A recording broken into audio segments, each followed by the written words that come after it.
Olá, eu sou o professor Danilo de Oliveira e na videoaula de hoje nós vamos falar sobre um assunto do nono ano, um assunto do nono ano do ensino fundamental, um assunto que muitas vezes é relegado ao segundo plano na escola, nos livros, nas apostilas, né? Que é a questão da China. Nessa videoaula eu vou trabalhar basicamente sobre, né, a evolução política da China, principalmente ao longo do século XX. Só para lembrar, essas videoaulas eu faço para os meus alunos reverem os conteúdos estudados em sala de aula, né?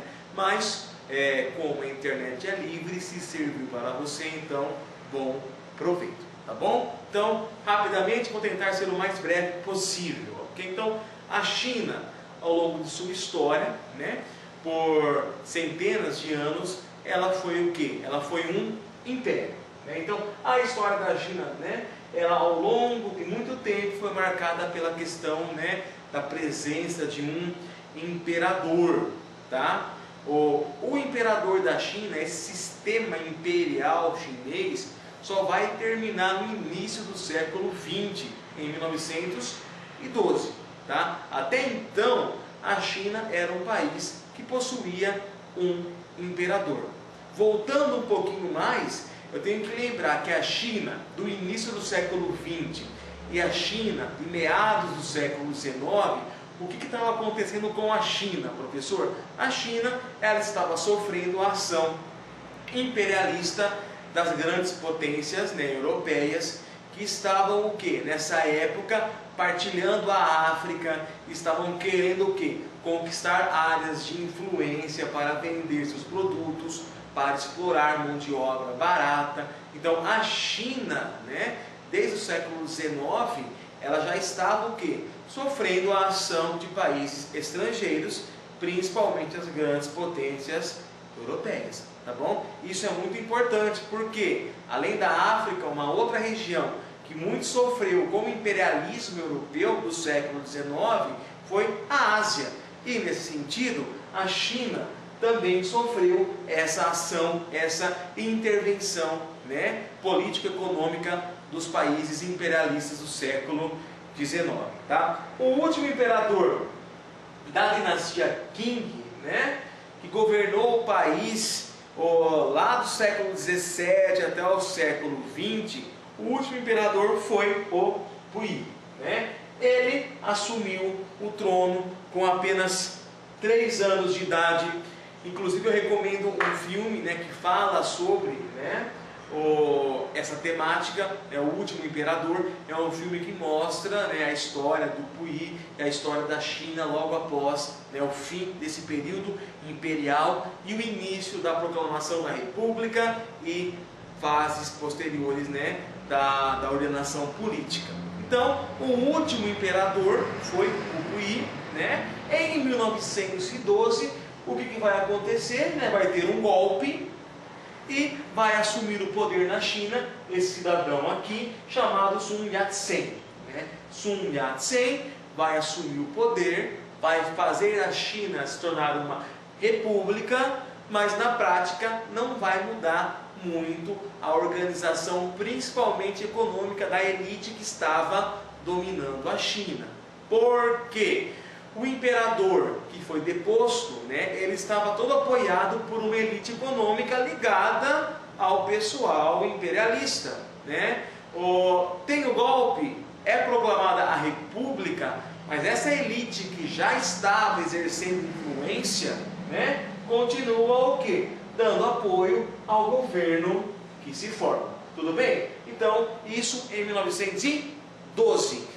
1914 começa o que, professor? Lá para lembrar, começa a Primeira Guerra Mundial, tá? E após a Primeira Guerra Mundial, a China, né, vai perder alguns territórios para o Japão, né? O território, por exemplo, de Shandong vai ser perdido para os japoneses. A questão também da Manchúria, um outro ponto problemático, né? E nesse ambiente político aqui efervescente vai surgir o famoso Kuomintang, né? Ou chamado Partido Nacional do Povo, tá? Não esqueçam Kuomintang, né? Professor, não vou esquecer, é para comer o pozinho do suco, mais ou menos isso, Kuomintang, ok? Então, o Kuomintang, esse grupo político, vai ser um grupo, né, ligado à burguesia, ligado ao sistema capitalista, tudo bem? Isso é importante que vocês gravem, porque a China nessa época ainda não era um país socialista, embora as ideias do socialismo já estivessem presentes no seu território.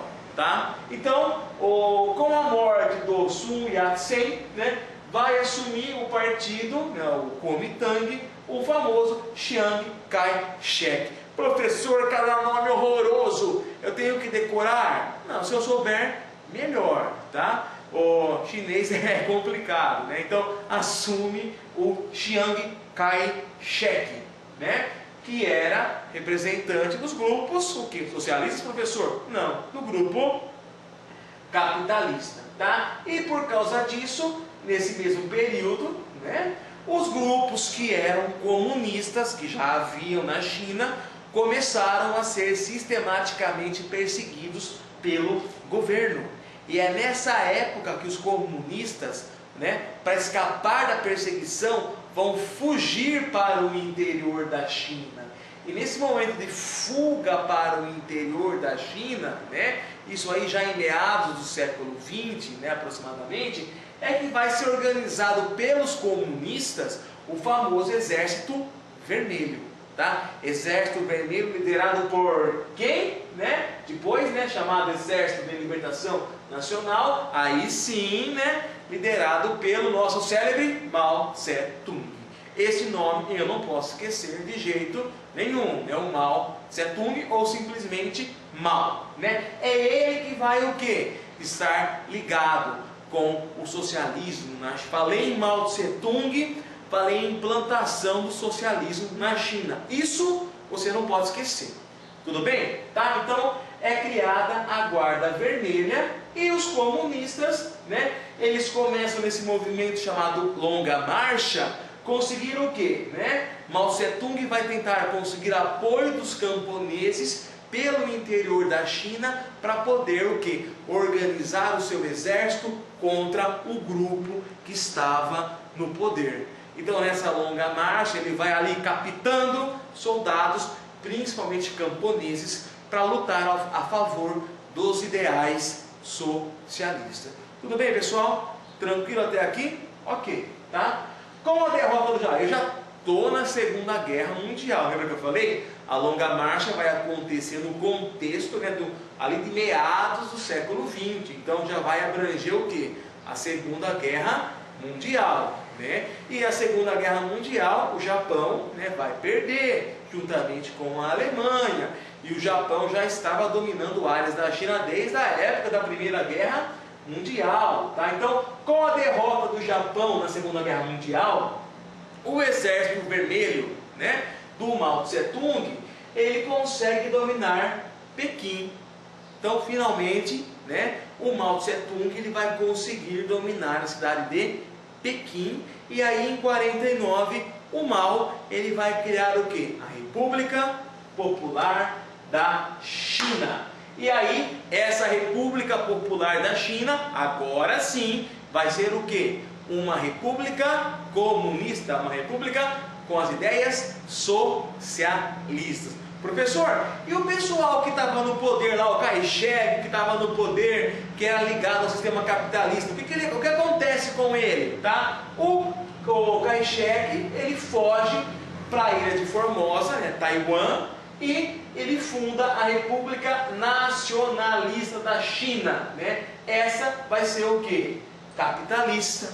Então olha só que interessante, eu vou ter de um lado a China socialista, em 49, com Mao Tse-tung, e né, uma resistência capitalista lá em Taiwan, formando o que? A República Nacionalista da China, essa sim, não socialista, essa capitalista. Tudo bem? Deu para entender? Então a China se torna socialista e, lógico, evidentemente, tá? Vai acontecer o quê?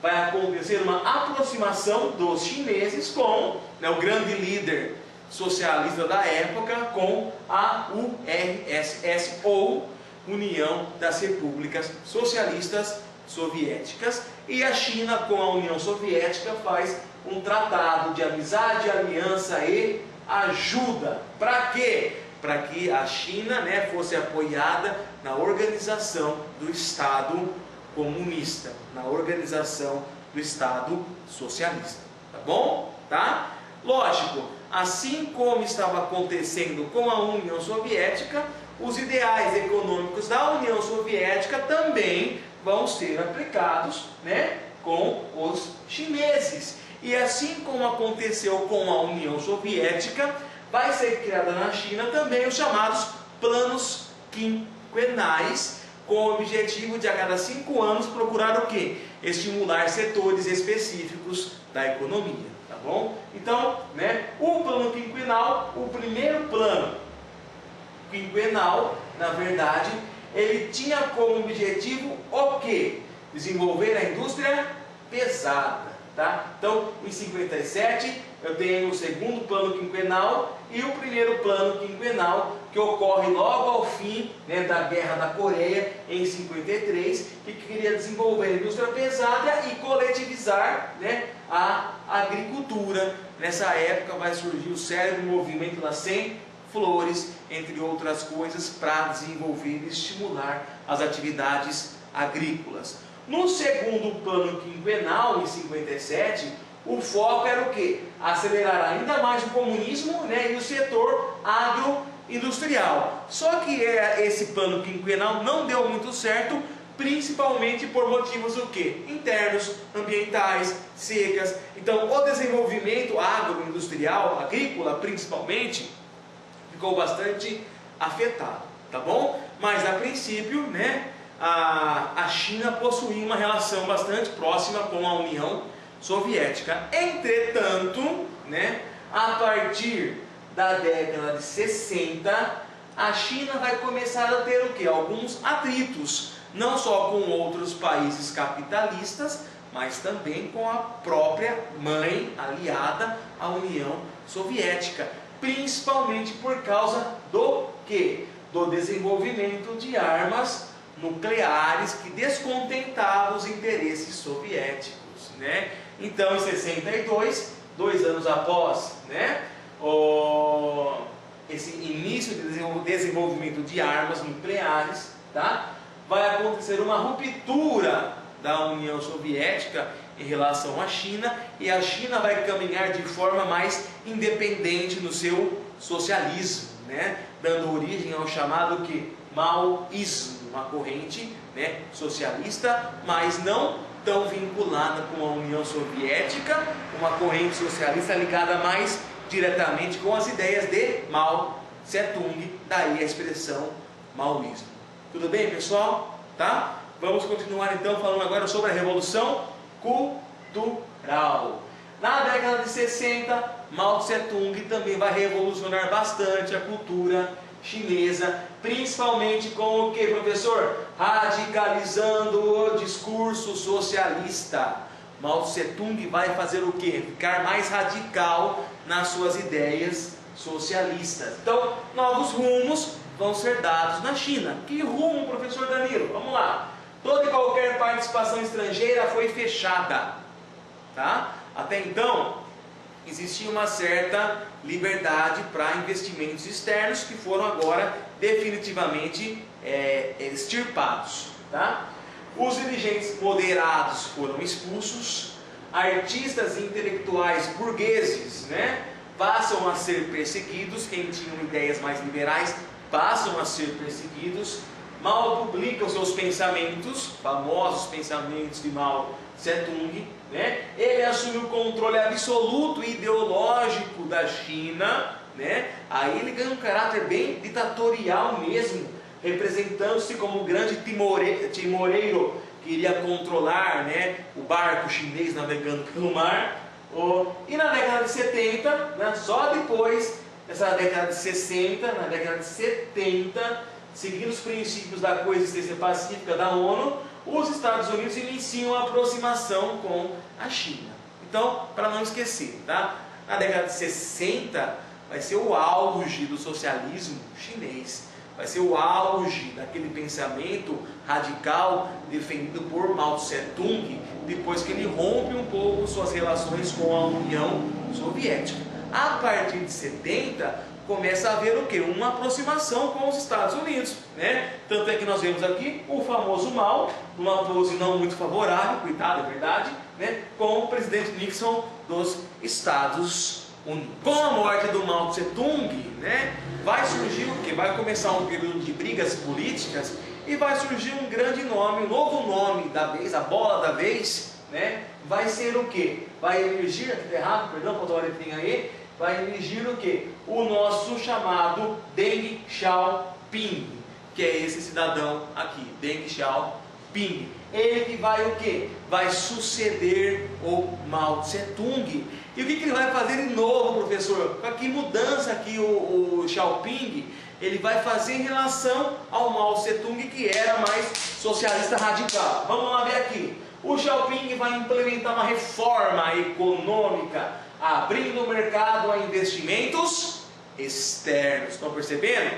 O socialismo radical do Mao Tse-tung começou o quê? A se enfraquecer, tá? Então, o objetivo era o quê? Garantir 4 grandes modernizações. Então, eu abro a China para investimentos externos, para melhorar o quê? 4 coisas: agricultura, indústria, defesa, ciência e tecnologia. Aqui, nessa época, já estão percebendo que o socialismo em si, fechado como era, tá? Não estava surtindo os efeitos esperados. Então começa a acontecer o quê? Uma introdução de elementos capitalistas, tá? Então, percebam que estranho.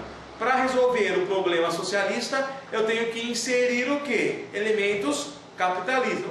Peraí, então para com tudo já e vira capitalista. Era mais ou menos essas ideias que estavam começando a emergir nessa época, tá? Então, o Xiaoping na China comunista, socialista, ele vai criar as famosas zonas econômicas especiais. O que eram as zonas econômicas especiais, professor? Eram regiões, né, da China que era permitido o capitalismo. Eram regiões da China socialista que era permitido o quê? O investimento de capitais estrangeiros. Ou seja, tá? A China já estava o quê? Abrindo as portas para o sistema capitalista. Então percebam que as ideias socialistas, ao longo do tempo, né, que foram apresentadas como solução para os grandes problemas do povo, né, na prática, tanto na União Soviética como na China, como em Cuba, ainda hoje, né, o socialismo na prática não mostrou assim o resultado que era esperado na teoria, certo? Tudo bem? Em 89, tá? Ano complicado, né? Já está ali desintegrando a União Soviética. Eu vou ter o quê? A queda do Muro de Berlim, outros manifestos contra o socialismo, né? Eu vou ter a famosa, isso sempre cai em concurso, essa imagem aqui inclusive é uma imagem simbólica ao extremo do movimento contra, né, o socialismo na China. Eu vou ter o quê? O famoso massacre na Praça da Paz Celestial, que eram o quê? Pessoas, manifestantes, estudantes geralmente, né, defendendo o quê? Não só o fim do socialismo, mas principalmente o quê? A volta da democracia, da liberdade, do direito de expressão, né, que foi fortemente o quê? Cortado no governo do Mao Tse-tung. Então, eu tenho aqui nessa época, já começando quase a década de 1990, o massacre da Paz Celestial. Certo, pessoal? E aí a China vai ficando o quê? Cada vez mais capitalista e cada vez mais abrindo as suas portas para o capital externo, né? E hoje, né, a China vai sobrevivendo, meio socialista, meio capitalista, mais capitalista do que socialista, é verdade, né? Líderes atuais, como Xi Jinping, né? São líderes atuais da China, tá? Esse mapa aqui mostra bem a questão, né, do território chinês e as áreas, né, de investimentos, as áreas econômicas específicas, né? Então eu tenho ali, né, todo esse campo aqui quadrado, aqui azul, formado por siderúrgicas, esses campos aqui laranjados por metalúrgicas, investimentos em indústria de equipamentos, indústria química, indústria têxtil, tudo naquelas áreas, né, em que lá no passado, né, se estimulou o quê? As zonas de livre investimento, tá bom? Esse outro mapa também mostra, né, mostra o quê?